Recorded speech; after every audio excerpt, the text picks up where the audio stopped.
নমস্কার বন্ধুরা, সবাই কেমন আছেন? আশা করি সবাই খুব ভালো আছেন, সুস্থও আছেন। আজ চলে এসেছি আরও একটি নতুন ভিডিও নিয়ে। ফলহারিণী অমাবস্যার দিন সিঁদুরে গোপনে মিশিয়ে দিন এই একটি জিনিস। আপনাদের বাড়ি থেকে রোগ শোক দুর্ভাগ্য একেবারেই দূর হয়ে যাবে। আসুন বন্ধুরা, জেনে নিই সেই জিনিসটা কি এবং ঠিক কিভাবে সিঁদুরে মেশাতে হবে। তার আগে বলি বন্ধুরা, আপনাদের কাছে একটাই অনুরোধ, আপনারা পুরো ভিডিওটা দেখুন একদম স্কিপ না করে। আর হ্যাঁ বন্ধুরা, আপনারা যারা যারা আমার চ্যানেলে নতুন অবশ্যই করে চ্যানেলটিকে সাবস্ক্রাইব করে পাশে থাকবেন। বন্ধুরা, সামনেই আসতে চলেছে ফলহারিণী অমাবস্যা। এই ফলহারিণী অমাবস্যার দিন যদি মা কালীকে পূজা করতে পারেন, তাহলে কিন্তু বাড়ির মধ্যে থাকা অশান্তি, মহামারী, বাধা বিঘ্ন সব কিছু থেকে মুক্তি পাওয়া যায়। বলা হয় যে এই জ্যৈষ্ঠ মাসে অমাবস্যা হয় ফলহারিণী কালী পূজা। এই দিন যদি মাকে ফল দিয়ে পুজো দিলে, তাহলে কিন্তু আপনার বাড়ি থেকে সকল প্রকার রোগ কিন্তু মা কালী একেবারেই নিজের কাছেই হরণ করে নেবে। অনেকের বাড়িতে অনেক রকম সমস্যা আছে, অনেকের বাড়িতে কিছুতেই উন্নতি হচ্ছে না এবং আর্থিক সমস্যা সর্বদাই লেগে আছে। সেক্ষেত্রে বন্ধুরা, অবশ্যই করে কিন্তু এই ফলহারিণী অমাবস্যার দিন সিঁদুরে এই জিনিসটি মিশিয়ে দিতে হবে। তাহলে কিন্তু আপনার বাড়ি থেকে রোগ শোক দুর্ভাগ্য একেবারেই দূর হয়ে যাবে। তার সাথে সাথে স্বামীদের কর্মজীবনে অনেক উন্নতি হবে। বন্ধুরা, জ্যৈষ্ঠ মাসের অমাবস্যায় হয় ফলহারিণী কালী পূজাও।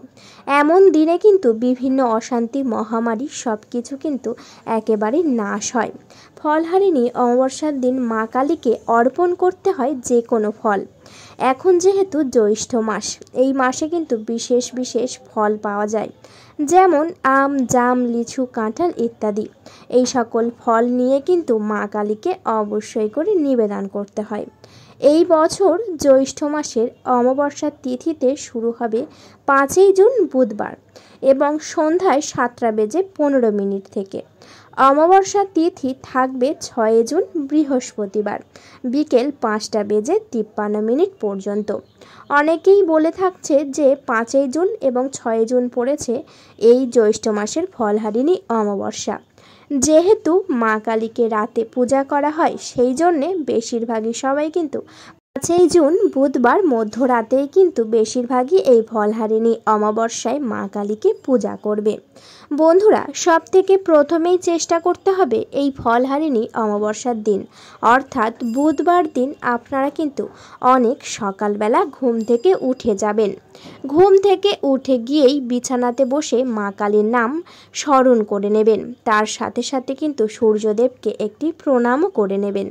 তারপরেই আপনাদের দিনটি শুরু করবেন। ঘুম থেকে উঠে যদি ভগবানের নামে দিন শুরু করা যায়, তাহলে কিন্তু দিনটি অত্যন্ত ভালো কাটবে। তার সাথে সাথে যখনই আপনারা নিচে নামবেন, কখনো কিন্তু নিচের দিকে তাকিয়ে নামবেন না। অবশ্যই করে সামনের দিকে তাকাবেন এবং দরজা খুলে তারপর বাইরে বেরিয়ে যাবেন। এবং বন্ধুরা, তারপরে কিন্তু বাড়িতে থাকা বিশেষ অর্থাৎ বাড়ির মধ্যে সমস্ত রকম বাসি কাজকর্ম সেরে কিন্তু আপনাদের ঘর বাড়ি একেবারেই পবিত্র করে নেবেন। যখনই সমস্ত বাসি কাজকর্ম একেবারেই করা হয়ে যাবে, আপনাদের বাড়ি ঘর একেবারেই মুছে পরিষ্কার করে নেবেন। এবং বন্ধুরা, পারলে কিন্তু অবশ্যই করে গঙ্গার জল ছিটিয়ে প্রত্যেকটা ঘর সহ সদর দরজাও পরিষ্কার করে নেবেন। তারপরে আপনারা ভালো করে স্নান করে নেবেন। স্নান করে শুদ্ধ বস্ত্র অবশ্যই ধারণ করবেন। শুদ্ধ বস্ত্র পরে চলে যাবেন ঠাকুর ঘরে। যদি আপনাদের বাড়ি মা কালীর বিগ্রহ বা আলেখ্য যদি থাকে, অবশ্যই করে সেই বিগ্রহতে কিন্তু একটি লাল কাপড় ভালো করে পরিয়ে দেবেন। আর যদি আপনাদের বাড়ি মা কালীর বিগ্রহ নেই, তাহলে কিন্তু অবশ্যই করে বাজার থেকে গিয়ে একটি মা কালীর ফটো কিনে নিয়ে আসবেন এবং তারপরে ঠাকুর ঘর মুছে পরিষ্কার করে নেবেন এবং একটি জায়গায় ভালো করে বেদি তৈরি করবেন।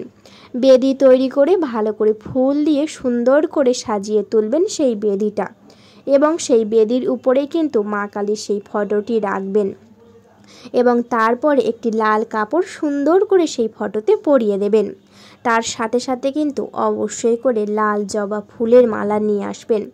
যদি পারেন অবশ্যই করে সেই ফুল নিজে হাতে গেঁথে মায়ের জন্য একটি মালা করে নেবেন এবং তারপরে বন্ধুরা সেই মালা কিন্তু অবশ্যই করে মাকে ভালো করে নিষ্ঠা মনে ভালোবেসে পরিয়ে দেবেন।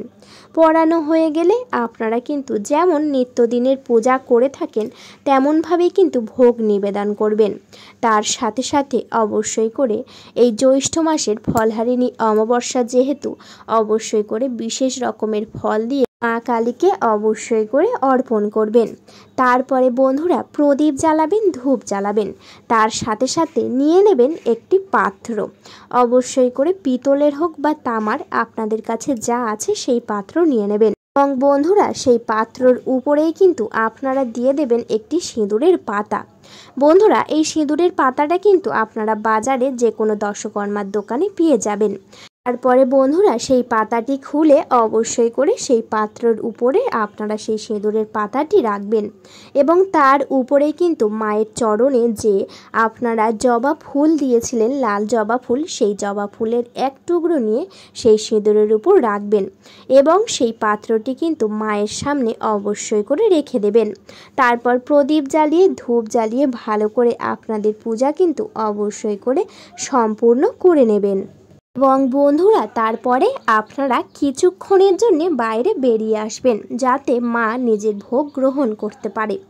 যখনই কিছুক্ষণ হয়ে যাবে আবার যাবেন ঠাকুর ঘরে।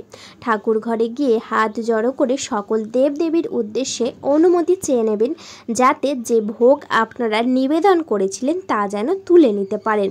তারপরে সেই সকল ভোগ তুলে নেবেন এবং সকলে প্রসাদ হিসাবে গ্রহণ করবেন। যখনই এই কাজটি করা হয়ে যাবে আপনারা কিন্তু তারপরে নিয়ে নেবেন সেই পাত্রটি, যে পাত্র করে আপনারা সিঁদুরের উপর ফুল দিয়ে মায়ের কাছে অর্পণ করেছিলেন। সেই পাত্রটি তুলে নিয়েই কিন্তু মা কালীর সামনে 3 বার ভালো করে ঘুরিয়ে নেবেন। 3 বার ঘোরানো হয়ে গেলে সেই সিঁদুর থেকে আপনারা একটু সিঁদুর হাতে করে তুলে নেবেন এবং তারপরে বন্ধুরা সেই সিঁদুরটি নিয়ে কিন্তু মা কালীকে অবশ্যই করে পরিয়ে দেবেন এবং বন্ধুরা যখনই পরানো হয়ে যাবে আপনারা কিন্তু সেই সিঁদুরটি মায়ের সামনে ধরবেন এবং চোখ বন্ধ করে আপনাদের বাড়ির সকল সমস্যা জানাবেন। আপনাদের স্বামীদের উপর যদি কোনো নজর দোষ থাকে সেই সকল সমস্যা কিন্তু অবশ্যই করে মা কালীর কাছে বলবেন এবং তারপরে কিন্তু অবশ্যই করে 3 বার বলবেন জয় মা কালী, জয় মা কালী, জয় মা কালী বলে সেই পাত্র থেকে আপনারা কিন্তু সেই সিঁদুরের পাতাটি নিয়ে নেবেন এবং সেই সিঁদুরের পাতাটি নিয়ে চলে যাবেন আপনাদের ঘরে। অর্থাৎ আপনাদের যে সিঁদুর আপনারা প্রত্যেক দিন ব্যবহার করে থাকেন সেই সিঁদুরের কৌটোতে গিয়ে কিন্তু এই ঠাকুরের আশীর্বাদ পাওয়া সিঁদুরটি কিন্তু অবশ্যই করে দিয়ে ভালো করে সেই সিঁদুরের সাথে মিশিয়ে নেবেন যাতে আপনারা সেই সিঁদুর প্রত্যেক দিন পরবেন এবং আপনাদের স্বামীদের কর্মজীবন অনেক ভালো হবে এবং আপনাদের যদি কোনো ব্যবসার কাজ থাকে তাহলে সেই ব্যবসার অনেক উন্নতি হবে। তার সাথে সাথেই যদি কোনো দোকান থাকে সেই সব দোকানের কিন্তু অনেক উন্নতি হবে। এই সিঁদুরটি কিন্তু মায়ের আশীর্বাদ সিঁদুর। এই সিঁদুরটি যখনই আপনারা আপনাদের বাড়ির সিঁদুরের কৌটোয় মিশিয়ে প্রত্যেক দিন ব্যবহার করবেন এর ফলেই কিন্তু আপনাদের উপর থেকে নজর দোষ, আপনাদের বাড়ির বাস্তু দোষ, যদি আপনাদের আর্থিক সমস্যা চলে তা কিন্তু একেবারেই নাশ হয়ে যাবে। বন্ধুরা এই কাজটি কিন্তু অবশ্যই করে ফলহারিণী অমাবস্যার দিন করবেন, তাহলে কিন্তু অনেক কাজ দেবে এবং অনেক ফল লাভও পাবেন। কিন্তু বন্ধুরা এই সিঁদুরটি প্রত্যেক দিন সকালে স্নান করে শুদ্ধ বস্ত্র পরে তারপরে কিন্তু এই সিঁদুরটি পরবেন।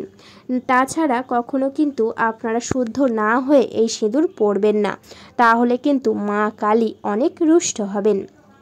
সেই জন্যে শুদ্ধ হয়ে তারপরে এই সিঁদুর পরবেন এবং বন্ধুরা একটি জিনিস সর্বদাই খেয়াল রাখবেন যেন সেই সিঁদুরটি কোনো একটা নির্দিষ্ট জায়গায় থাকে, কোনোভাবে যেন পড়ে না যায় বা সিঁদুরের কৌটো যেন ভেঙে না যায়। সিঁদুরটি একটি ভালো জায়গায় রেখে দেবেন এবং প্রত্যেক দিন পরবেন, তাহলে দেখবেন আপনাদের সংসারে অনেক উন্নতি হচ্ছে। বন্ধুরা এই ফলহারিণী অমাবস্যার দিন কিন্তু অবশ্যই করে এই কাজটি করবেন। নিজের মনে অনেক বিশ্বাস রেখে নিষ্ঠা রেখে মাকে ভালোবেসে সবাই একবার কমেন্টে লিখে যাবেন জয় মা কালীর জয় হোক। বন্ধুরা ভিডিওটা এই পর্যন্ত। ভিডিওটি যদি ভালো লেগে থাকে অবশ্যই করে ভিডিওতে একটি লাইক করবেন, শেয়ার করবেন এবং বন্ধুরা সাবস্ক্রাইব করে পাশে থাকবেন। আজকের মতো আমি বিদায় নিলাম। সবাই খুব ভালো থাকবেন, সুস্থ থাকবেন। সবাই একবার মা কালীকে ভালোবেসে কমেন্টে লিখে যাবেন, জয় মা কালীর জয়। আপনাদের সকলকে জানাই অনেক অনেক ধন্যবাদ।